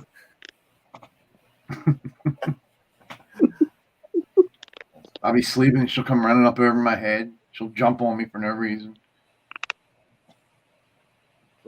Especially if she wants catnip and I ignore her. She gets ornery. Gotta have her drugs. She's worse than a meth head that can't get any. Oh, fuck. That's a scary drug, man. I don't know. I've never fucked with it. Me neither. I had a friend of mine. Last night I was watching Zootopia with Bella set it to remind you she needs treats. Oh, Sandy's getting all up in your shit now. Like, she's just reminding me. Like, Bella said it to remind you she needs treats. Yeah, I bet she did. See? And nobody believes me in the sneaky shit you do.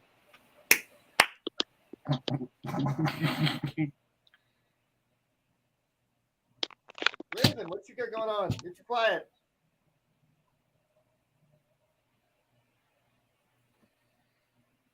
What's up? What's up? Raven's just chilling there. She's all like quiet in the background. Oh, she fell in. Aw. Don't fall in. Come chat.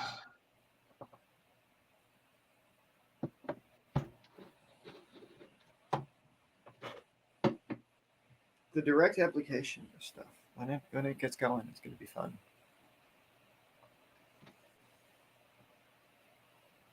Yeah. Yeah. Oh, and I hate to break to everybody, but on Witchcraft Radio, there will be a lot of pot smoking because I'm a fucking dopehead. I'm all the time getting high. Sorry. That's good. Keeps me out of pain, so I'm good. Keeps my anxiety down, so I'm good. Yeah. Keeps me level now that I can't drink coffee.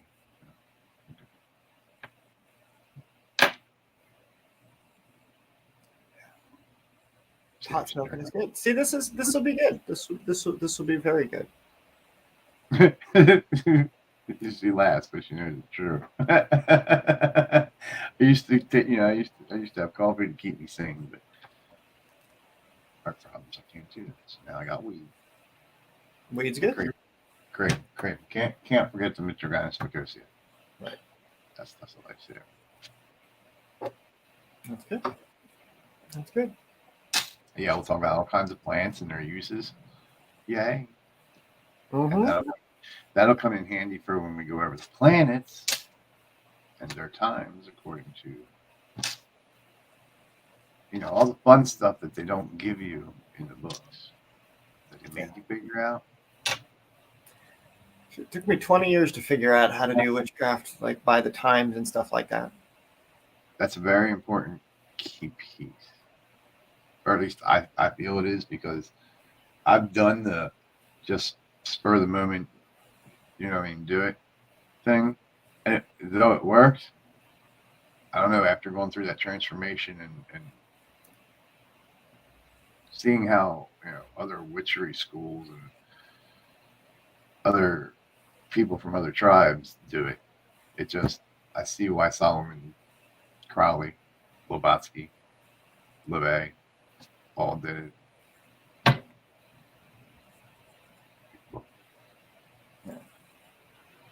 Setting a time. I mean, even the Catholics do it. They set their dawn rituals. They set their evening rituals. We can talk about the Catholics. Let's talk about we can get into a conversation about the Catholics. Fucking bring it. Bring it. The whole fucking 54-mile vault they got going on down there, like, the underground catacombs they got. I mean, let's talk about all the secret stuff that's not supposed to be known. The devil got his own room down there. It's not the devil, but it is something evil, probably, I'm sure.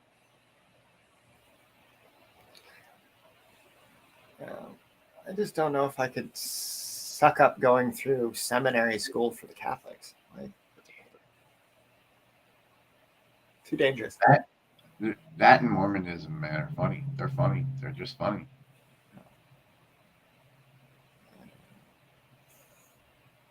I don't know. It's like, that's dangerous. Fucking with them is dangerous. It is. Anybody that's willing to murder like that to preserve the sanctity of their idea of what their faith is a terrifying energy. The fact that they're willing to butcher, maim, kill, torture for their faith is ain't no different than Christianity. Well, it's the same problem. Like that kind of blood cult. My blood is the only blood, and that's not all. That's so gross. It's such a gross misapplication of what life and light and all those things should be. It's like 2,000 years ago, the world was a different place. It needed a different kind of thing that would get people away from brutality of warfare and tribalism and trying to destroy your neighbors because they had a better crop season than you did. It's figuring out a way to, if they had a better crop season, well, what can you do with them to share in the profits of their crop so that your family doesn't starve? And that becomes where the faith is strongest. That becomes the foundation of where faith should be developed, not, they did better with their field because they understood the spirits and they're witches and they're evil, or there was a blight on my crop cast because I didn't know the secrets of the earth in the same way that my neighbors knew. right? Like you didn't talk to your neighbors about the secrets of the earth, so that you both could perform the same task equally well. Right. That sickens me. That's the failing of the church, the failing of all of those Jesus worshipers. Like, you want to talk about prophetic shit? No, this is apostolic. No, prophets are like, oh, we'll sit and we'll see it and we'll do it nice and safe and snugly warm. The apostles are like, no, motherfucker, we're out on the streets in the cold. We're on the fucking like, we got a different road ahead, Mike. Like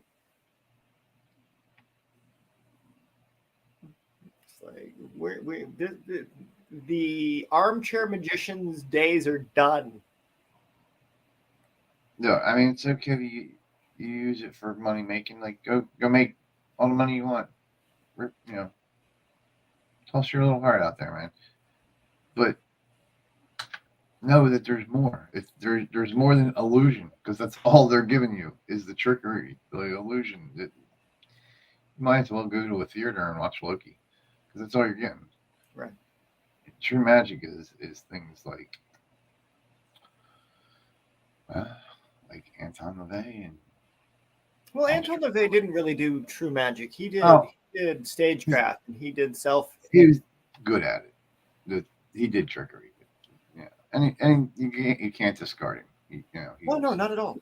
I mean, he grew up in the circus. Even Crowley, Blavatsky, and all them, like, they did real much. Things happened when they did their things enchanted.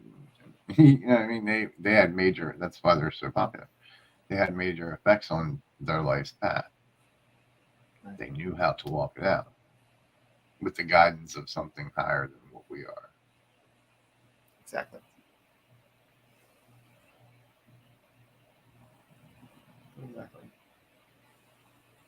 And that, it's like you walk a path of transformation and you really will transform. I'm done. I'm written. I mean, this year I got to have everything I ever wanted by teaching you guys how to do this stuff. To use all the stuff that was here to get the best of the information so that you guys could get assumptional quickly. And you guys are. Daniel's doing incredible things. You're doing incredible things. Other people that are watching these videos hopefully do incredible things. Like, hopefully that information stays there, because these resources are going. Gone. It's like a fire sale, like gone. But it served its purpose. What was that? Here 1 minute, gone the next. Yeah. And this becomes the path of Kefaru, right? I devour the devouring. It's like I seek to become like those at the first time. Well, those at the first time were always constantly moving, because they would develop a region to a certain degree, and then they go out and do it again and again and again and again. There's always new things to go. You know what just popped into my head? Happy New Year. I don't know why. What's up? As you're explaining that, Shiva Kali popped into my head, the destroyer and the replenisher. Like, yeah, like that was weird. There's three of them. It's the Shakti, Shiva, and the Brahman. Brahman creates, Shiva destroys, Shakti is the generative. Right. It just popped into my head. Love it. Hey, welcome back, Raven. Thank you. And that's the same thing. That's the statue outside of CERN, if I'm not mistaken. For what? Shiva? Yeah. Hey, what does the Googler say? Google. Just Google it. Yeah. Nataraja. Google what? I'm not. I know. Yeah, that's Shiva. Yep. The Shiva. Here's the share screen, window, infinite loop. Yep, everybody's going to be like, all right. Ta-da! Oh, sorry. Infinite loop. It is a fixed moment in time. It did exist. It can be done. It can be done. It can be done. Yeah, there you go. Shiva. Yeah.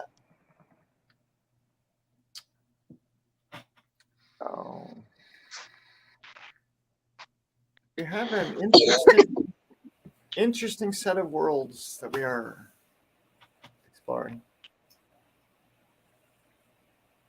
So what's going on, Raven? You're too quiet over there. Oh, not too much. Just kind of relaxing.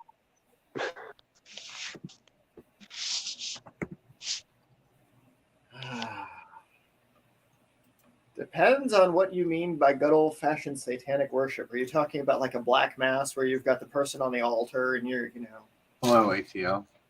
bleeding goats over a fire? What? Like,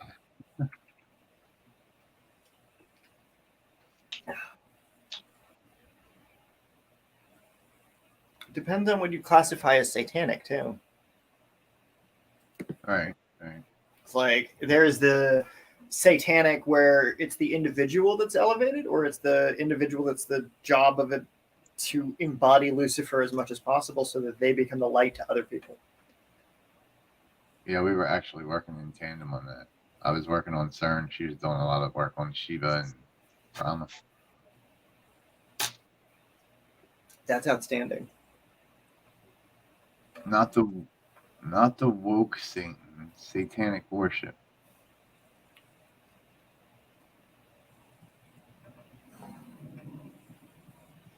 Okay, can you specify on that? Yeah, again, are we talking like 1300s black mass, like Right. prayers backwards and human sacrifice and blood everywhere, or are you talking about like Just slicing the throat of a goat and going at it, candles. candles and sex? Right. Like trying to literally bring demons into this world through opening through the death of a goat. Right, like you kill an animal during sacrifice and then you have ritual sex with its blood, and then you bring forth its spirit into flesh so you can incarnate aspects of the animal and human life into the new baby that you're creating. Oh, okay, the worshipping of Satan. Well, I mean, one would have Look at the origins of Satan. Yeah, I don't believe in Satan, like only because I know Hebrew and I know that Satan is basically adversary. You've got Hasatan, which is where they got the word Satan from. Hasatan in Hebrew just basically means the adversary. That could be either one of us, any of us. Like the whole Satan thing, the whole red devil with the pitchfork, I don't believe that. No. The path that I was taught on years ago is we follow the Hasatan. We follow the path of the adversary. We follow the path of challenges to become a challenge to faith in order to be able to either have them prove it that they are of faith, like yourself, and that they can work with these energies on a real and tangible way, or they can't because they don't have the understanding or they don't have the will to want to. So in that, the worship of Satan is the worship of the challenge. Like, which ultimately comes back to worship of self. right. And that's what's really interesting. That's where we go. And that's where we go back to the key word I was talking about earlier, which is belief. Because you have to believe in yourself. Like it's a key thing there. Right. Well, it's fun because like Pedro Deo, right? He has 100x. He is one of the most Christian faith-based men I've ever met. Straight up. One of the most foundational in his beliefs about what he is doing for the kingdom of God. Right. And that's what it means. Someone that comes against you, an opponent, an adversary. Right. That's exactly what it means. Humanism, I'm in humanitarianism. I am all for the humans. People don't understand how special we are. We without this flesh suit, we are so much more. Like people don't understand. Like this flesh suit actually limits us from our true potential. We, the things that we do, the opening the pineal gland, getting in touch with our chakras and coexisting with these energies. You're going to be able to do so much more of this once you lose this flesh suit. Like, you know what I mean? Like, you won't have pain. You won't have emotion. You won't have none of that shit. You'll just be electric, Electric can't be destroyed or created. So you won't be destroyed or created. Think about that.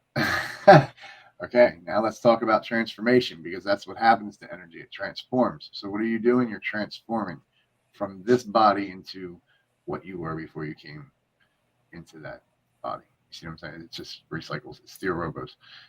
Mhm. Okay, I'm done. I'm sorry about my tangent. No, that's it. You're dead on in that tangent. You know, it's like when we work at the darkness, it's that light that goes on forever. It goes into the infinite. It's beautiful. But what I was saying about Pedro being the most holy man of faith I know outside of you, like the specific priests that are walking out their various paths, you walk the path of hell with me. Whereas Pedro and what he's doing, he's very specifically Jesus and Christ, very specifically. But he is also the king of marketing challenges. He is the current adversary against stagnation of faith.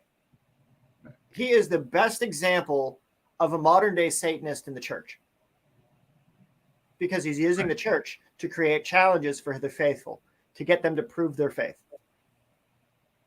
Whether he knows we it or only get 120 years. The other creatures are forever. How do you figure that 120 year mark out? Like, how do you get that estimation? Is that only because that's what the Bible tells you, or is that like how do we get that number? Because back then things were different. Like the atmosphere was different, creatures were different, everything was different. People per se were different. they weren't So drinking. if one took care of themselves and didn't eat the processed food and shit that was given to us today, but actually went out and hunted and ate good shit and lived like our ancestors, like I try to tell people, lived, they wouldn't die off as quick as we do today. So they may make it, past 120 years. We don't know. You see what I'm saying? Right. And that becomes the exploration of what becomes viable for the genetic application of it, right? It's like if you can get your hands on the genes to be able to start exploring in the genetic code, right? Then you get into things like the triple helix, and then you get into things like conversations which should be held in private and not on a public YouTube, Facebook, or because it gets us in hot water with certain things. Man is just the evil that walks the earth, so you're just worshiping yourself. Yeah, I much rather like the tree, the spirits of the trees and the forest and the stones and all the things that come together to make an environment which we can live in. That's what I like to rock with. Yeah, but you are made of star stuff. As Carl Sagan said, you are made of star stuff. You are made from a divine spark. You are so much more than just evil that walks upon the earth. Like you have a choice here. You have a choice to be evil or a choice to be good. I like that. I like it. You know what I mean? Like you have a choice, and that's the whole walk through life. Yeah. You know what I mean? Like black, red, good, bad. You know what I'm saying? White, blue. Like like male, female. Like Right. it's warm, cold. We keep going on. Like, but there's also the shade spectrum. There's also right now yeah. Go ahead. You're on it. Go ahead. It's the spectrums of all of these kinds of things, where it's not the individual, it's the what they're doing and why, right? It's like my memory is garbage, but if I know what I'm doing is supposed to lead with the best intent, then I can aim my work accordingly, so it doesn't have to make other people suffer. It's a reductionist model that tries to eliminate suffering wherever possible, because that shit is no fun. Right? But to get to that point, to be able to maintain that point, requires that there are certain understandings that are true. And some of those understandings are not always the greatest thing to actually be able to articulate. So like if you have the blood of the dragons, right? You're able to withstand ailment. You're able to withstand death. You're able to come back from the brink of some very difficult situations. But even when you do come back, you become changed. You lose parts of who you were before, and you become something new, something different, something else, right? The dispensational truth book talks about the resurrection of man and the divergences of what happens to the soul when it fragments, because parts of that personal development are lost. Parts of the brain actually do die in those moments of transformation, of extremity. So that way, when you wake up again, that light, when it kicks on, it's going to have to move through different material. It's going to have to move through a different kind of you. So you literally die in one sense and become born again and do something new as a result of that new life. Right? It's like with all the trauma and weird fucking weird month I had this last month. A month after my rituals of realignment, after the rite of transformation, it's like, this is getting me back to the pagan path in such a visceral way. Mm-hmm. It would probably scare the crap out of most newbie witches. Oh, for certain. Yes, I would rather honor nature. Well, yes, we should honor nature. That's our mother. We are golems. We make from the earth. Well, see, now this is a statement I don't necessarily believe, because you are the mathematical certainty principle of that expression of the light and spirit within you. It absolutely is yours. Right. Absolutely is yours. But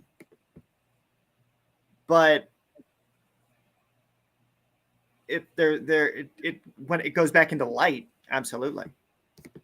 It'll go back into like the radiation of the world. It'll go back through, like you when your light goes out of you, you'll be in the light in the tree. You'll be a star that flows on the stones. You'll be like all of these kinds of things. But I don't believe that there's a going back to an entity. You'll be a star out there in the void. You'll be a star. You'll be your own little cosmic energy, shining for the mortals. The only thing that I believe that anybody has that belongs to them is their individual spark of intelligence. That is the only thing that truly belongs to them. Everything else is in relationship to everything else. No, we're guests here. Right. Actually, the earth actually belonged to the angels and the archangels before us. Right. The higher beings. They were here. God, they were all here before us. Wait. my No. The earth has actually reset itself. my lancets and test strips already. What are you talking about, Raven? What's going on? I was talking to my daughter. The earth belongs to me and Mila. Okay. Hi, buddy. I'm borrowing this patch. Huh. You let everyone else. 69. El Okay. Camino. Good go. Fucking beautiful car. El Camino. Right? Good time. No, the earth doesn't belong to any particular individual or entity. I'm sorry. Earth belongs to my mom. Oh, I love it. But you can use it, yeah.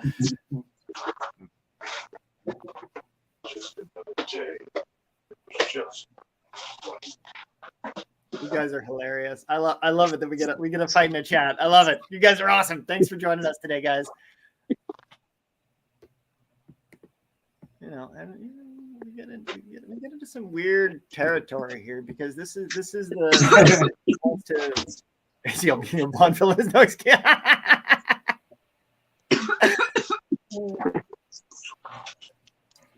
Don't be a villain. Be a hero. Figure out somebody's life you can fix, even if it, while you try to fix your own. Like, be of use. Be of service. Don't be fucking evil. Don't be evil. Don't be evil. There's too much of that shit in the world. Right. But don't be evil and don't do evil. Right. You will own that island. What island? What island? What island are we Hold on. talking about? Oh, Caucasian. Here's my unclaimed kid from my side. But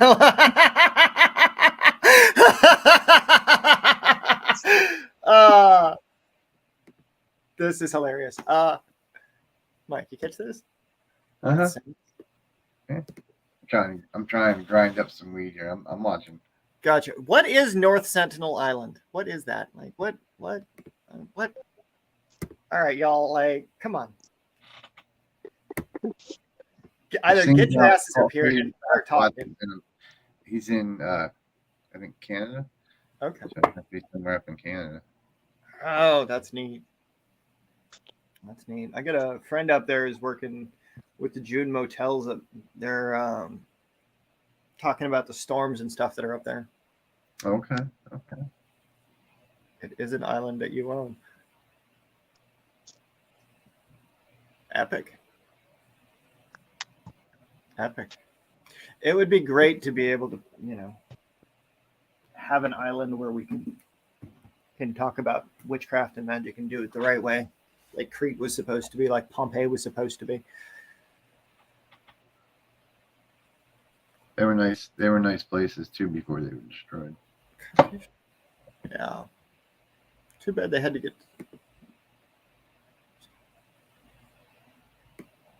Huh. It's too bad it's the last one left.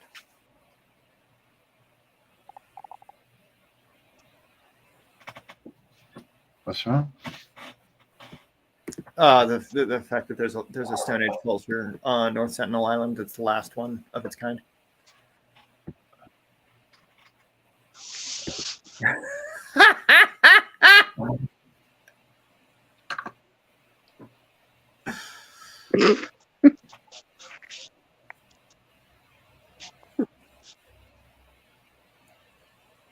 What is it?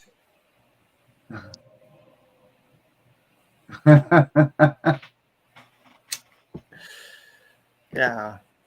I was like, if we could figure out a way to get an island that's just off the coast of the U.S.,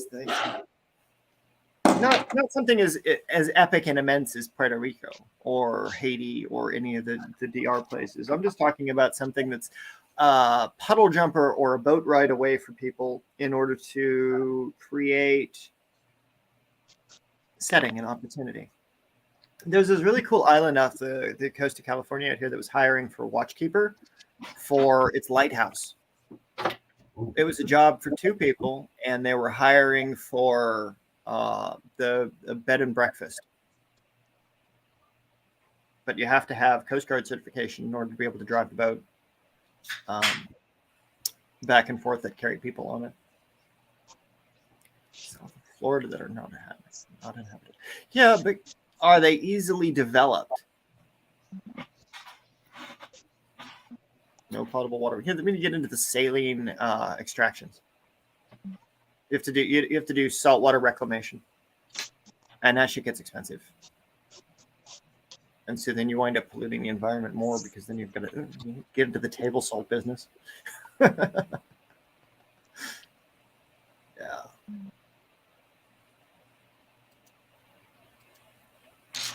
Yeah, it becomes complicated. Like environmental studies to be able to figure out a way to survive in inhospitable regions, like the folks that live down there in God, where is it? The Salton Sea and Borrego Springs out here in Death Valley.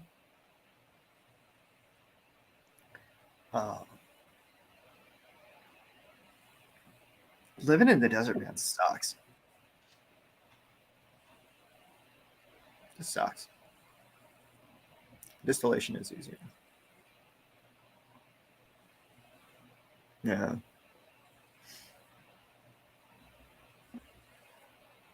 Would the seawater rise as much if we started desalinating the oceans for our drinking water? Oh, sorry. Anyway, these are tangents.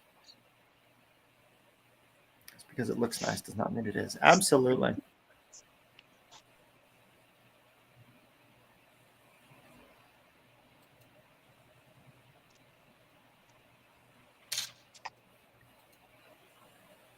Yeah, but if you do it on a big enough scale, it becomes economical because then you can use it for other types of things. There's sand farming that they do in certain regions where the coastline is right on a saltwater coast, but it pushes up the saltwater through the sediment layers so that there's a freshwater layer that sits on top, and they just grow their food in the soil and they never need to water it because it's being watered from underneath because they're so close to the. Oh, well, that's cool.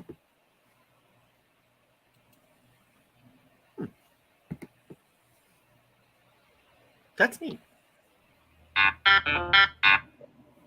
That's very neat. Anyway, it's fun. I appreciate you guys chilling with us this Saturday. Thank you all. Big hugs to you all. Anything else any final thoughts you have for today before we wrap up and start over on Witch Radio in the morning? No, just thanks for coming. You guys rock.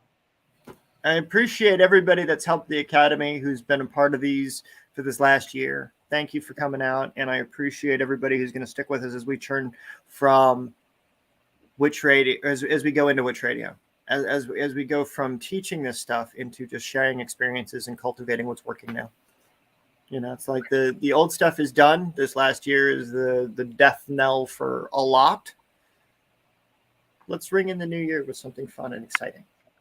So new witches, new applications, new. Like I said, I know there's more people out there than just us that practice this stuff. Like there's more mages and wizards and you know.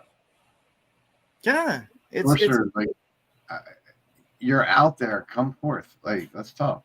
You know? Let's be friends. Like this doesn't have to be something that you're afraid to go live on. Like you can just sit and chill like Raven's doing. But she's here. You know? What kind of magic are you doing? You know what I mean? Like what you know, what are you seeing in your future? You know? You'd never admit to using magic. Why? It's a respectable art. You promised. Yeah, right. You promised your mommy that you wouldn't. I promised my mommy I wouldn't get back into magic. Promised my mommy a lot of stuff. Right?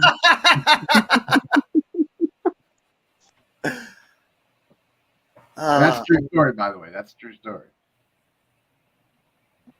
My mom didn't want me to get back into the left-handed path. The you know, the dark. She shouldn't have died. I wouldn't have had to go and learn necromancy. That's my excuse. Right? Right. Yeah, rewrite there. You know, there are certain permissible times when time can fold and get fucked with. But Caucasian, just because you can't start a cult doesn't mean you can't be part of an already established one. Oh